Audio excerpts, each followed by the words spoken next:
Hey guys, so I'm gonna film something new today.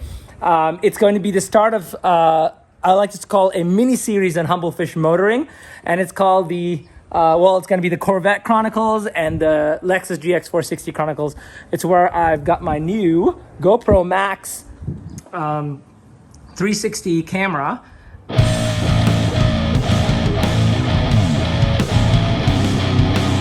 And I'm going to go on some nice drives in the mountains, maybe the beach, and get some really cool footage. I also hooked up my GoPro Hero 8 there, and I've got another GoPro coming in. But until then, I might even still use this for some sidecar shots. I've got my Casso getting the cabin here. So it should be pretty exciting. Hope you guys like it. God bless.